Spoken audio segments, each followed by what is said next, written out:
And hello again, internet. Apologies for the large gap in videos, but I am back.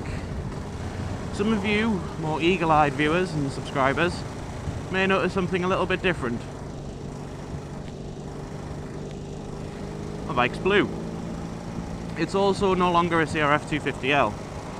After buying that bike, we went on a few rides, and I did enjoy it off-road. Like, it was a lot of fun off-road, so light and chuckable and manoeuvrable and stuff like that. But then as soon as we came to any decent stretch of road, I just found myself thinking, oh god, I wish I had a bit more power. So I took the plunge and got myself another Tenere. And I'm now, to family and friends, on a 3-year bike ban. So this is going to be my companion within the channel for the next 3 years at least. Might keep it until I'm 25, because then insurance gets a lot cheaper, so if I did want to get something a bit more expensive, it's going to cost us a bit less. But yeah, this is the new Steed. Got a good deal on it from Ian Bell Motorcycles in Bedlington. It's in the northeast of England. Highly recommend that dealership. They were nothing but helpful the entire time I was there with them. Over the phone, actually there in person. I passed my driving test, not Wednesday gone, but the... Whoa! That's funky. Not Wednesday gone, but the Wednesday before. So I was waiting for my driving test, driving license to come through, sorry, as proof of ID, for all like sort of the paperwork and stuff like that. So even though like I didn't know when I was going to be picking the bike up, the soonest I could pick it up was last Thursday. And they were like, alright, no bother, we'll have it ready for then anyway for you. And if you can't get along to pick it up because you don't have your license, don't worry about it. Don't worry about it, because we'll just keep a hold of it. Really nice guys. Yeah, can't thank them enough, really. So me and Richard are now both on 2013 plate adventure bikes, which is nice, because it means that I've always got him to ride with. Like, if we want to go and do off-roading, we can, or if we want to do something similar to today. If we want to do something similar to today, which is a long distance ride, which we are going to, we still can. Like, I'm back to having like a 300 mile tank range, 250 to 300 miles, something like that. On a bike that'll happily cruise at like sort of 60-70 mile an hour. I mean, the tyres, I'm not sure how much faith I have in those, because once again, as when the last time I bought a Tenere, they are the TKC 80s, but they're not as bad as what I remember. They are, I don't know, they just feel a bit more fleeky-bell. Also, Richard has an exhaust, the Leo Vince. It's fully carbon. Leo Vince were alright with them, actually. He was meant to get it like earlier, and there was like delays because they didn't have it in stock and stuff like that. So they said, we'll charge you an extra tenner and we'll give you the carbon one. So yeah, there we go. That's his exhaust beast. My plan this month is to I can't hear myself think, man. Is to try and squeeze some overtime in, and I'm hoping to get a single exhaust conversion next month. If I haven't mentioned it in my channel already, I am deeply, well, not that deeply, but I am fairly OCD. So taking a twin exhaust and doing a single exhaust conversion,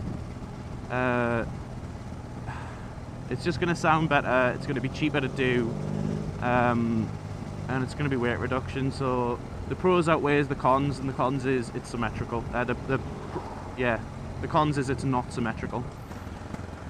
So that's the plan with that. See if I can get him to rev a little. I was just talking about your exhaust.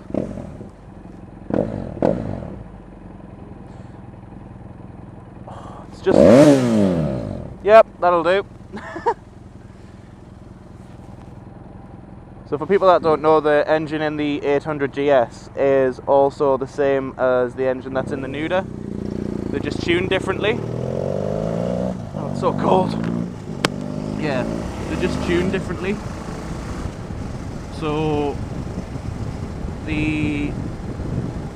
although it's an 800 and the Nuda's a 900, the Nuda's just bored out a little bit. So there's times when he revs and he sounds like the famous Royal Jordanian. At one point I actually turned around yesterday because I legit thought he was there. I was like, "Oh Jake, what are you doing in the northeast? You live in London." So yeah, I was very perplexed by that. Also, the weather is naff. Where we're going north, up towards Scotland. And when I pulled up to Richards this morning, it was chucking it down with snow. He's like, "I promise it gets better," which I believe in, like. But to be fair, I just picked this bike up yesterday. Just give you a little clean there. I only picked it up yesterday, so I was going riding regardless. Because I've got that, I got that new bike fever. I am waiting to be pulled over by the police though. "Do you have insurance?" Yes, I do. It's just it only went on yesterday, so it might not have updated on systems yet. So yeah, I'm waiting for like an ANPR or something like that to to come pull us over.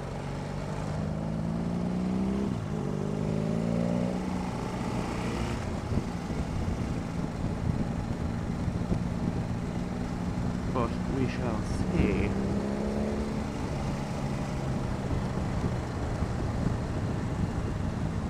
Here we go. See that? Very, very RJ. Like it's not as much when he's like getting on it, like sort of opening up the throttle. It's just a little box. Like in RJ's old intro, where he was going through the tunnel and he revved at those kids and I was like, boom. That's the kind of sound that is similar to that, basically. There are some more tunnels up ahead, so I'm going to leave the camera rolling, but after that I'm going to wait until we get out of the city, because it's just going to be fairly dull.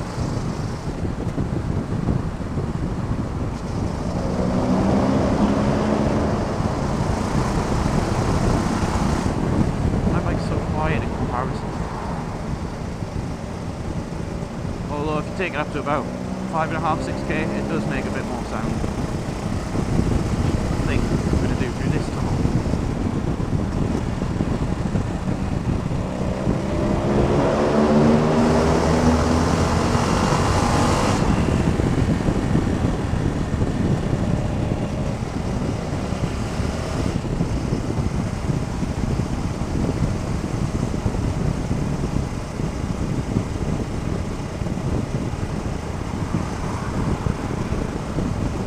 Well, I'm going 50.